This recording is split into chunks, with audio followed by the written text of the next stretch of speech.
Have you ever met someone who moves through life like it was built for them? They never chase. They never hurry. And yet somehow, everything, people, opportunities, timing, seems to orbit around their presence. They're not loud. They're not lucky. They're certain. Certain of what they want, and even more certain that they'll get it.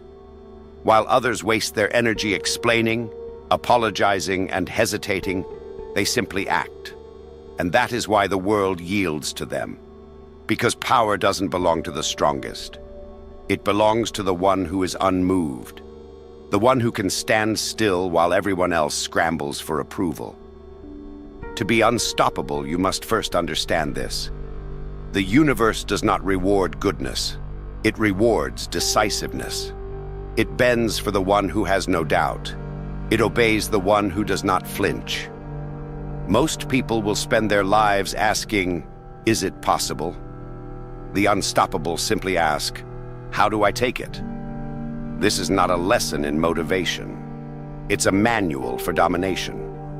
10 ruthless laws, carved from the mind of Machiavelli himself, for those who refuse to live as spectators.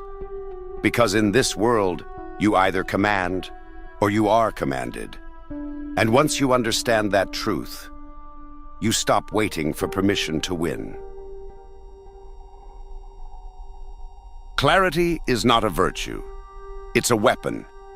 It is the sharpest blade you will ever hold. And the first thing it cuts is illusion. Most people say they want clarity, but what they really want is comfort dressed as truth. They want to understand, as long as it doesn't force them to change. They crave honesty, until honesty dismantles the stories they built to protect their weakness. But Machiavelli understood the hidden violence of seeing things as they are. He wrote that men are so simple and so obedient to present necessities that anyone who deceives will always find someone willing to be deceived. That line isn't cynicism, it's anatomy. It describes the human condition. People prefer sweet lies over bitter facts.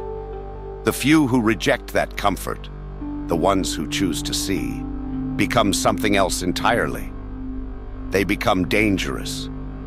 Because once you begin to see clearly, you can no longer be controlled. When you recognize the pattern in people's motives, you stop reacting to their performances. You stop feeding emotional parasites who live off your guilt and empathy. You stop chasing the approval of those who were never going to give it.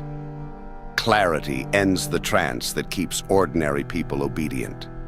It feels cruel because it demands a death, the death of delusion. You begin to realize that half the promises you believed in were just negotiations in disguise. That loyalty often lasts only as long as usefulness does. That morality in the wrong hands becomes a leash. Most people can't face this. They prefer the fog because it's warm. But power lives in the cold, where every decision is made without distortion. The unstoppable know this. Clarity is the birthplace of control. When your perception is clean, you can cut through manipulation before it even begins. You stop answering questions designed to trap you. You start dictating the terms of every conversation. You move from defending to directing, from reacting to ruling. Notice the people who hold real influence. They don't speak much, and when they do, every word lands like a command. That isn't charisma, it's clarity. They know exactly what they want and exactly what they'll never tolerate. They waste no energy explaining, apologizing, or proving. To reach that level, you must perform a kind of emotional surgery. Cut the noise.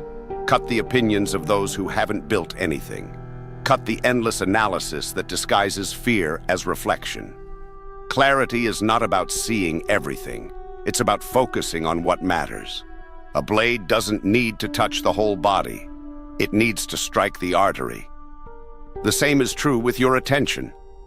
Direct it precisely, and the world bleeds for you.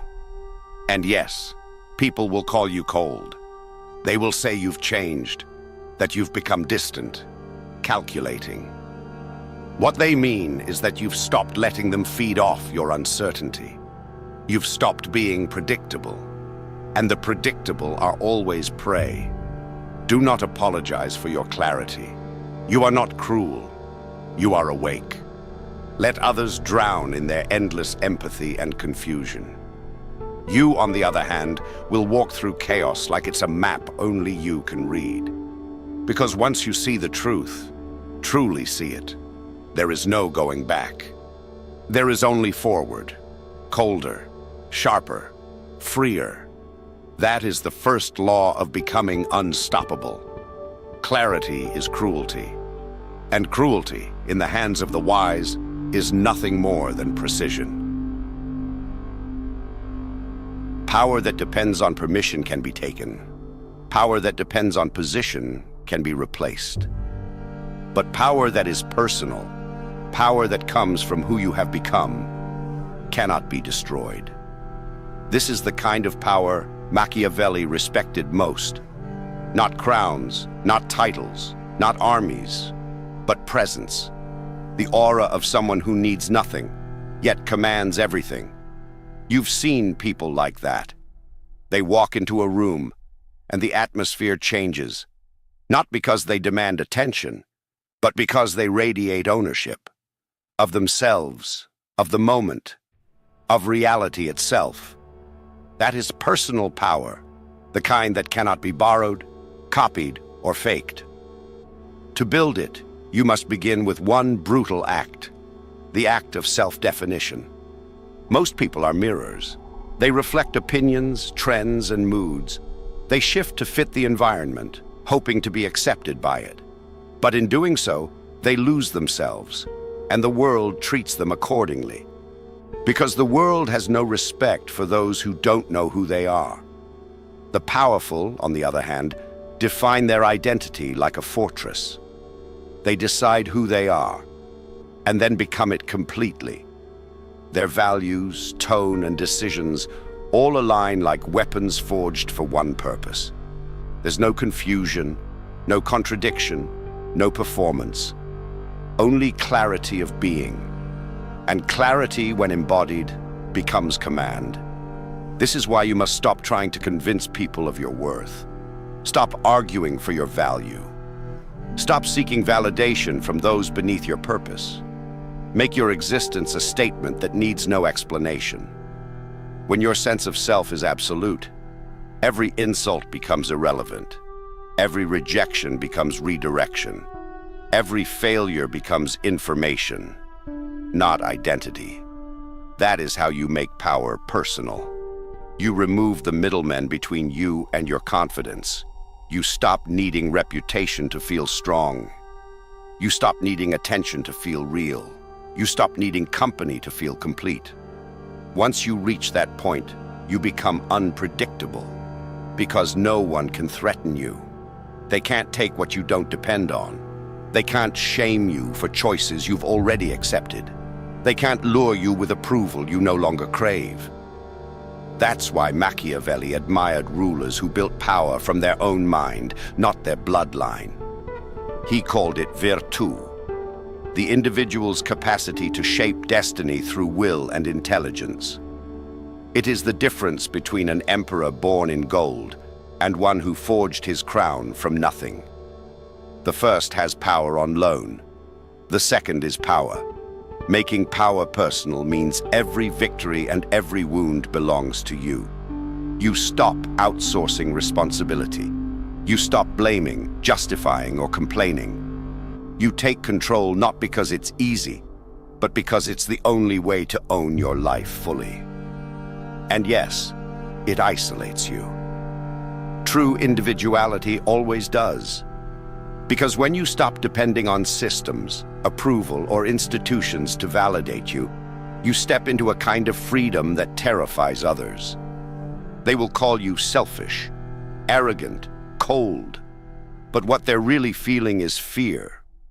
Because your independence exposes their dependence. Making power personal is not about dominance. It's about sovereignty. It's about becoming the kind of person who doesn't need the throne, because the throne exists wherever they stand.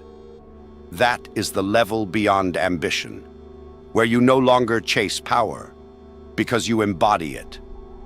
Machiavelli would say, "The one who masters himself masters all others by default."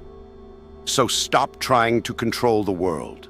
Control yourself completely. And you'll find that the world bends naturally around that gravity. That is how the unstoppable are made. Power is no longer something they reach for. It's something they are. There is a point in the rise of every powerful person when the world stops asking if they'll succeed and starts asking when. That is the moment when victory becomes inevitable, and inevitability is the final illusion of total control. Machiavelli wrote that men judge generally more by the eye than by the hand, meaning people don't follow what is true. They follow what appears unstoppable. If you can make your ascent look certain, the world will begin helping you climb, out of fear, admiration, or surrender. The aura of inevitability is not built by luck. It's built by consistency, restraint, and psychological warfare. You make progress in silence, but show it strategically. You reveal just enough movement to suggest momentum, just enough confidence to make doubt look foolish. Once people believe in your inevitability, they start aligning themselves with your direction. Not because they understand your plan, but because they fear being left behind by it. That is the secret of influence. People don't follow leaders, they follow certainty. They attach themselves to those who appear chosen by destiny, those who seem guided by something larger than chance. To cultivate this aura, you must master the illusion of smooth inevitability. Even when you're struggling, you move as if your outcome is guaranteed. Even when you're uncertain, you project quiet assurance. You never appear desperate, defensive, or disoriented. Because once others sense panic, the spell breaks. Perception drives momentum. And momentum, once others start believing in it, becomes self-fulfilling. Your confidence infects them. Your calm convinces them. Your composure under pressure becomes evidence of something divine, something greater than mere effort. Machiavelli would call this the theater of power. It is not deceit, it is strategy. You shape the narrative before others can write it for you. Because in the court of public opinion, the appearance of strength is strength. Never reveal uncertainty publicly. Doubt is a luxury for private reflection, not for display. Let the world see you only in control, even when control feels like a whisper inside chaos. And never argue for your inevitability. Let your presence, your pace, and your precision speak it silently.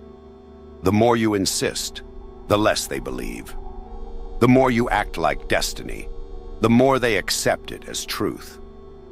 This is how kings, conquerors, and leaders create the illusion of divine right. They act as if their rise was written before their birth. And once people believe that, resistance feels like rebellion against fate itself. When you cultivate inevitability, you stop fighting for belief. The world begins to rationalize your victories for you. Every success becomes obvious. Every move, genius. Every risk, calculated. And soon, even your enemies start to hesitate. Because who wants to stand in the way of what cannot be stopped? But understand, inevitability is not arrogance. It's composure under uncertainty. It's persistence disguised as destiny.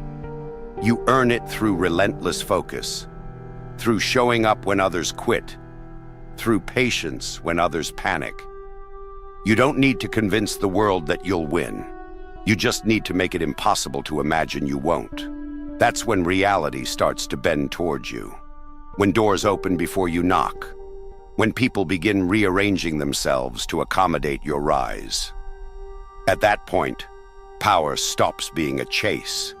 it becomes gravity. Because when you move with the energy of inevitability, the world no longer resists you. It yields. Power is not always found in order. Sometimes it lives in controlled disorder, in chaos that obeys only you. The weak crave stability. They want predictability, comfort, and clear patterns. That's why they're easy to control. Once you know what calms them, what provokes them, what pleases them, you own them. But the powerful understand something deeper.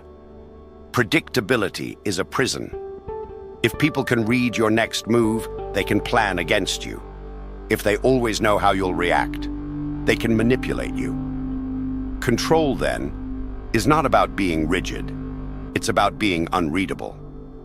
Machiavelli wrote that a ruler must learn to be both fox and lion, cunning and forceful, shifting between them at will. That's the essence of calculated chaos. To appear inconsistent, not because you are lost, but because you choose to be unpredictable on purpose. The greatest leaders, strategists, and manipulators all have this in common. They move like storms. You never know when they'll strike, where they'll turn, or how long they'll last. But when they move, they reshape everything. Unpredictability is power. It keeps enemies anxious and allies alert. It makes people hesitate before crossing you, because they can't calculate what you'll do if they do. That uncertainty is your shield. Fear doesn't come from what people know you'll do. It comes from what they can't predict. To master calculated chaos, you must first abandon your obsession with always being understood. Let people misread you. Let them think they've figured you out. Then prove them wrong, again and again, until they stop trying. Once they stop trying to predict you, you have won. But chaos must always be controlled. This is where fools fail. They mistake impulsiveness for power.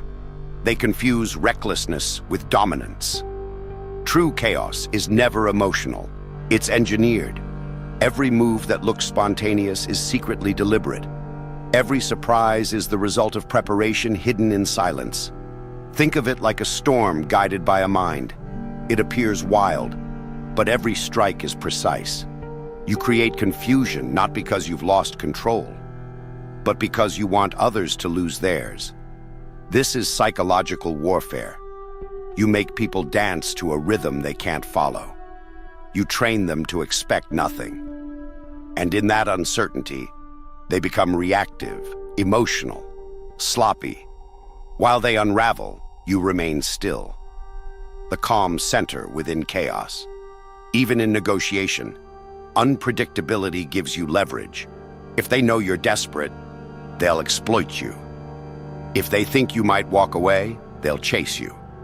If they can't read your intentions, they'll offer more than they planned. Power always belongs to the one who can't be read. Machiavelli warned, "It is better to be impetuous than cautious." But what he meant was not recklessness, it was rhythm. To strike when others hesitate. To disrupt the timing of your opponents until every move they make serves you. The key is balance. Too much chaos, and you destroy your own structure. Too much order, and you become predictable prey. The art lies in dancing between the two, in being chaos with a plan, unpredictability with direction. When they think you're weak, strike. When they think you're strong, wait.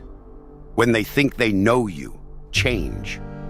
Because power is not about being stable, it's about being inevitable. Let them see your chaos, but make sure it's always your design, the storm that obeys no one except its creator. The difference between the powerful and the powerless is not that one avoids loss, it's that one uses it. Everyone bleeds, everyone fails, everyone falls. But only a few understand the hidden architecture of defeat, that every setback carries within it the blueprint for dominance. Machiavelli warned that fortune is fickle. She strikes when least expected. But he also said that the wise man learns to beat her into submission, meaning you cannot stop misfortune, but you can make it serve you. That's the secret of those who rise after ruin. They do not waste time grieving over what happened. They dissect it. They analyze the failure like an assassin studying a target, calmly, without emotion, with surgical precision. Loss reveals your vulnerabilities faster than success ever could. It shows you where you were naive, distracted, unprepared. It is brutal feedback, written in pain. And those who can face it without pride or panic turn it into intelligence, into leverage. Because power is not built in moments of victory. It's built in moments of collapse. When you realize the world doesn't owe you safety, and you decide to build it yourself. When you lose, you have two choices. You can identify as the victim or the architect. The victim mourns what was taken. The architect studies how it was taken and designs a system so it never happens again. That's how empires are born from ashes, not by chance, by reconstruction. The unstoppable know this deeply. They never truly lose, because every failure feeds their evolution. They turn betrayal into information, rejection into refinement, pain into precision. Every insult becomes data. Every wound becomes armor. Every ending becomes a redirection toward something stronger. This is what it means to weaponize suffering. But to do this, you must first kill one illusion, the illusion of fairness. You must stop expecting life to reward your effort proportionally. You must stop equating goodness with protection. You must stop waiting for the world to apologize. Power begins when you accept that there will be no justice, only the advantage you extract from what happens. That's why Machiavelli admired those who thrived under pressure.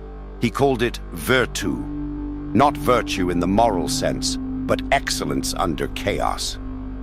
The ability to bend circumstance through intelligence and will, to look at disaster and say, good. Now I see what's real. Because when you lose everything unnecessary, you see everything essential. You see who stays, who betrays, who matters, who doesn't. You see what skills you lack and what illusions you clung to. You see yourself unfiltered, unprotected, pure. And from that, you can rebuild something indestructible. When pain becomes purpose, loss turns into leverage. Because every scar then carries information no victory could ever teach you. You start anticipating betrayal instead of being wounded by it. You start building strategies that survive chaos. You start thinking like Machiavelli, coldly, clearly, without sentimentality. And soon the world begins to notice. You no longer react. You calculate. You no longer fear loss. You use it. You no longer break under pressure. You sharpen. Because in the end, the unstoppable are not those who never fall. They are those who fall strategically. Every downfall becomes a map. Every failure becomes a foundation. Every humiliation becomes a seed of power planted in silence. That is how the wise conquer the inevitable. They turn tragedy into training. They make loss work for them. Machiavelli would call that true mastery, the ability to turn defeat into design and pain into power. The most dangerous kind of power isn't physical. It's psychological. It's not about force. It's about control through necessity. Machiavelli understood this better than anyone. He wrote that a wise ruler should always conduct himself so that his people cannot do without him. Dependency is the invisible chain of power. Once someone depends on you, for validation, for access, for stability, you own the rhythm of their mind. Dependency creates leverage, and leverage is the currency of control. Most people want to be liked. The powerful want to be needed, because being liked is fragile. It can change overnight. But being needed gives you permanence. It forces others to protect your position even when they resent you. So how do you create dependency? First, you make yourself useful, not through flattery or compliance, but through value. You become the one who delivers results, solves problems, or brings calm when chaos reigns. You make yourself indispensable, the quiet pillar in every system you touch. Once they rely on your strength, you withdraw, slightly, not completely, just enough to let them feel the vacuum. This is the art, to give so effectively that your absence feels like pain. Withdrawal turns usefulness into addiction. It reminds people that you are the source of stability, approval, access, or peace. And once they associate you with their comfort, they begin to protect your presence like a survival instinct. Machiavelli would call this possession through influence. It's not ownership in name, it's ownership in effect. You don't need to control people directly when they start controlling themselves to keep your favor. That is true power. The kind that requires no demand, no noise, no force. A single withdrawal achieves more than 1,000 commands. But here lies the art. You must balance between giving and vanishing. If you withdraw too soon, they detach. If you give too long, they take you for granted. The mastery lies in timing, knowing exactly when to disappear so that your absence grows your importance. Think of influence like oxygen. You let them breathe freely, then take a little away, not to suffocate them, but to remind them who provides the air. This is not cruelty, it's architecture. Every empire, every movement, every company is built on dependency. Power is not held by the majority. It's held by those the majority cannot function without. Even in personal relationships, this law reigns supreme. People chase those who make them feel something they can't create alone. They admire those who bring order to their chaos. They become addicted to those who understand their mind better than they do. Once you identify what others crave, security, admiration, direction, mystery, and you become its source, you hold silent authority over them. But never forget the second half of the law, withdrawal. Power decays when overexposed. If you're always available, you become expected. If you're always seen, you become ordinary. If you're always giving, they forget your value. So disappear strategically. Let them wonder. Let them miss your voice, your guidance, your energy. Let them remember that your presence is not guaranteed. When you return, they will treat you differently, with hesitation, respect, maybe even fear. Because now they know what life feels like without you. The weak depend on attention. The powerful make others depend on them. That's why kings could rule with silence. That's why Machiavelli's prince was untouchable. Not because he ruled through love or cruelty, but because the people's survival was tied to his existence. Create dependency, then withdraw, and watch how power begins to orbit you.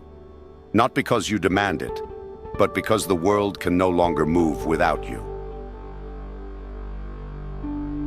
Reality is not what is true. It is what people believe is true. The powerful have always understood this. Machiavelli wrote, "Everyone sees what you appear to be. Few experience what you really are." That is not cynicism. That is a law of human nature. People rarely look beyond appearances. They react to symbols, tone, confidence, and mystery more than to logic or fact. Control what they see, and you control how they act. Control how they act, and you control everything. The weak spend their lives trying to prove who they are. The powerful decide who they will be seen as, and never explain it. You can't control the world, but you can control the frame through which the world sees you. And once you master the frame, even lies begin to work like truth. Perception is the currency of influence. You could be brilliant, capable, even noble. But if your image communicates uncertainty, the world will treat you as uncertain. You could be cruel, selfish, or manipulative. But if your image communicates strength and direction, the world will follow. That is why power begins not with action, but with presentation. The way you speak, the way you stand, the silence you maintain. These are not details. They are architecture. They build the invisible palace of your reputation. Understand this. Perception is not decoration. It is armor. Every ruler, every leader, every conqueror wears it. They construct their myth carefully. A balance between fear and admiration. People must never fully understand you. They must sense there is more than what you reveal. Because curiosity breeds influence. Control perception through 3 weapons: mystery, consistency, and projection. Mystery keeps others chasing clarity. When they can't predict you, they invest energy trying to. Their focus shifts from their power to yours, and in that shift, they become followers. Consistency gives your myth weight. Say little, but make every word and act align. Repetition turns performance into identity. If you act like a leader long enough, people stop questioning it. They believe it. And projection, the ability to radiate confidence even when uncertain, is the final art. The mind cannot distinguish fully between appearance and reality. If you look sure, you become sure. People will lend you their belief until it turns into your momentum. This is why you must never expose your chaos publicly. Never bleed in front of the crowd. Let your mistakes happen in private, your rebuilding in silence, and your reappearance in glory. The world respects results, not explanations. You are not required to be real with everyone. You are required to be strategic. Because transparency is not strength, it's surrender. Those who show everything, lose everything. To control perception is to write your own myth. It is to become a symbol, not a personality. Symbols cannot be argued with. They are obeyed, loved, or feared. And once you reach that level, you no longer chase opportunities. They orbit you. Understand this deeply. People will always project stories onto you. Your only choice is whether you let them write those stories, or you write them yourself. That is the essence of command, to decide not only how the world treats you, but why. Because whoever controls perception controls reaction, and whoever controls reaction controls reality itself. Emotion is the easiest way to control a human being. That's why the world is full of people who know how to provoke it. They don't need power, money, or truth. They just need to make you feel. Once you react, you lose clarity. Once you lose clarity, you can be led anywhere. This is how most people live, constantly manipulated by feelings they never questioned. They love when they should analyze. They panic when they should plan. They argue when they should observe. And by the time they realize it, they've already surrendered their power. Machiavelli knew this well. He wrote, "Men are driven by 2 principal impulses, either by love or by fear. The wise man uses both, but never becomes a slave to either." He understands emotion as a weapon, not a weakness. Detachment is not coldness, it's control. It's the ability to stand inside a storm and never let the storm touch your center. When you are detached, you can think while others drown in panic. You can speak softly while others scream for validation. You can see the entire chessboard while everyone else is busy reacting to one move. Emotion blinds judgment. It makes you exaggerate small threats, trust the wrong people, and defend illusions. That's why the powerful are never impulsive. They wait, they watch, they let everyone else reveal themselves. Because when people are emotional, they show everything, their fears, their desires, their weaknesses. And the one who stays calm learns how to rule them. The world mistakes emotional control for lack of passion. But the truth is the opposite. The detached feel everything. They just don't let it leak out. They know emotion is sacred fuel, and like fire, it must be contained or it burns down everything. To command from logic is to live as a strategist, not a slave. It means you decide what deserves your energy and what doesn't. You stop fighting pointless battles just to prove a point. You stop explaining yourself to those who will never understand. You stop trying to fix people who need their chaos more than your help. Logic gives you the highest form of freedom, the ability to choose your response. The weak are controlled by stimuli. The powerful control their state. And when you can control your state, you can control outcomes. Because every negotiation, every conflict, every opportunity is decided by the one who stays calm the longest. Detachment is not withdrawal. It's dominance disguised as peace. The quiet person in the room often has the most control because silence unnerves the emotional. They mistake it for indifference, but it's actually assessment. You're studying the field while they're showing their hand. This is why you must never reveal your emotions fully. Let people see enough warmth to trust you, but never enough to predict you. Let them think they've figured you out. Then move opposite to their expectations. That's how you keep power. That's how you lead without begging. And yes, detachment will make others uncomfortable. Because when you stop reacting, manipulators lose their grip. When you stop giving emotional fuel, the drama collapses. And when you stop needing approval, you become untouchable. Remember, the goal is not to stop feeling. It's to stop being controlled by what you feel. Emotion is a servant, not a master. And when logic holds the leash, power follows. Because in the game of life, those who panic obey those who remain calm, and those who remain calm command. Power does not come from constant presence. It comes from strategic absence. The more people see you, the more they think they know you. The more accessible you are, the more ordinary you become. Familiarity breeds comfort, and comfort kills respect. The powerful understand this instinctively. They appear when it matters and vanish when it doesn't. They move like ghosts, present just enough to be remembered, absent enough to be mythologized. Machiavelli warned rulers to never let their subjects grow too accustomed to them. Because when people think they can reach you whenever they please, they stop valuing what it costs to have you. They start treating your time, your energy, and your presence as resources, not gifts. Distance is not detachment, it's design. It's the art of making people earn proximity to you. When you master distance, something subtle happens. Your silence becomes louder than words. Your absence starts to speak for you.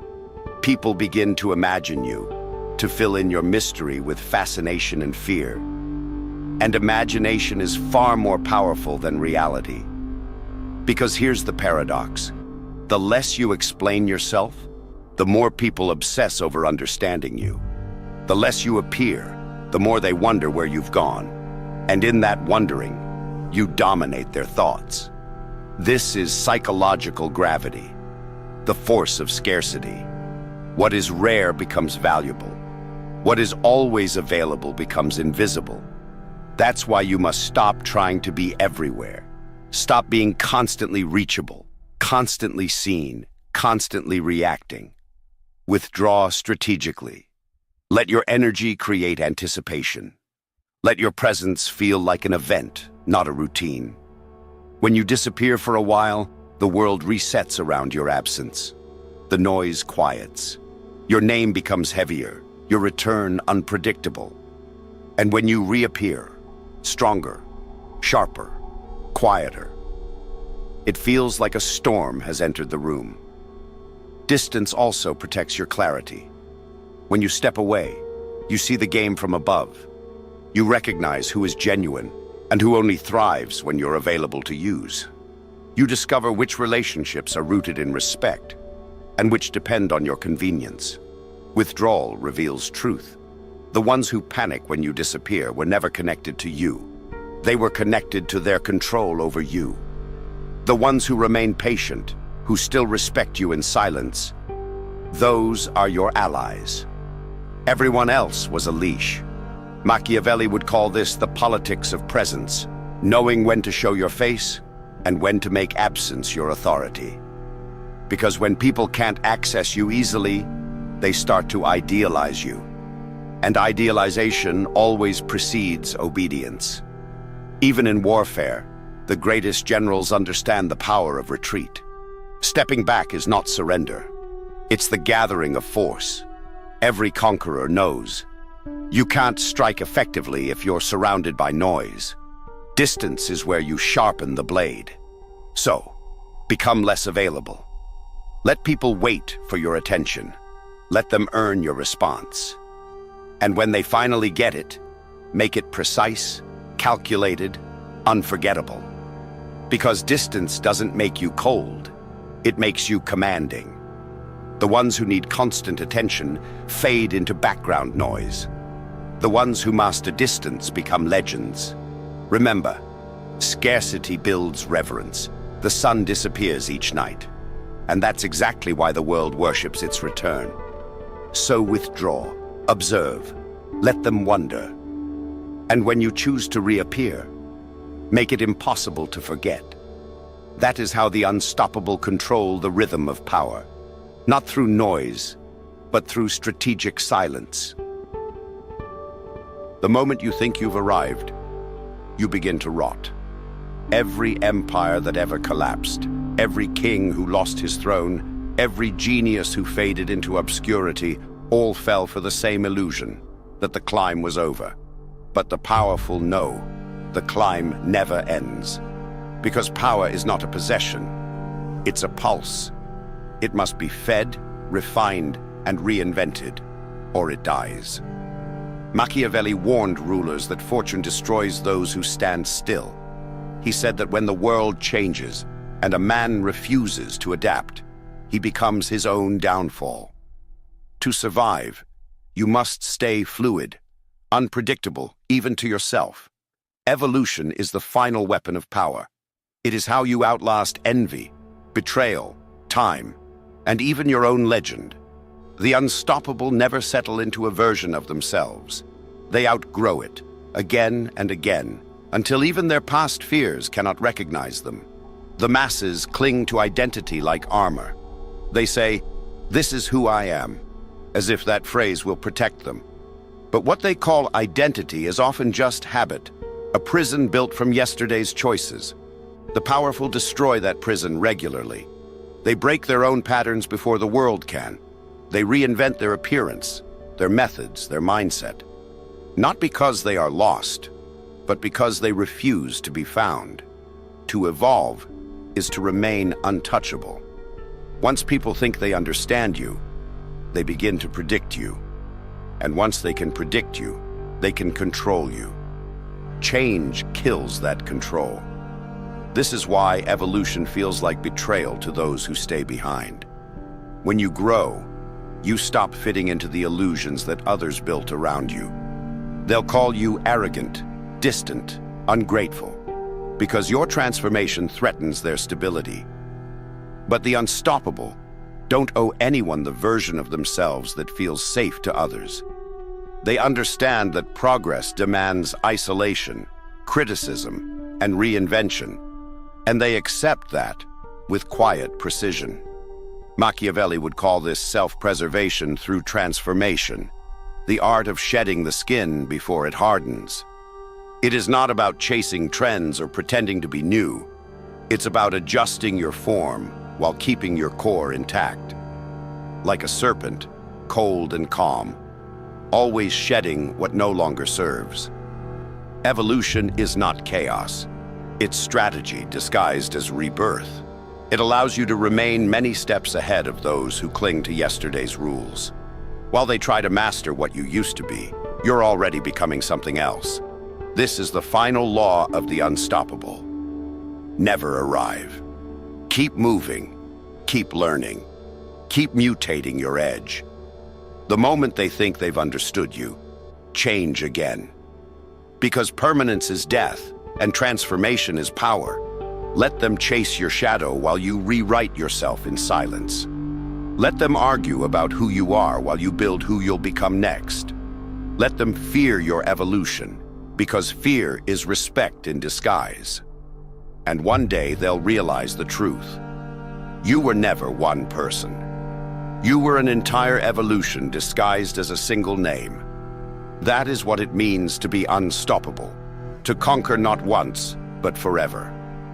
If this philosophy spoke to you, if you felt that quiet burn of awakening while listening, then remember, this isn't motivation, it's transformation. So stay sharp, stay cold, stay evolving. And if you're ready to rise above the ordinary, subscribe, not to this channel, but to your own higher self. Because this is just the beginning.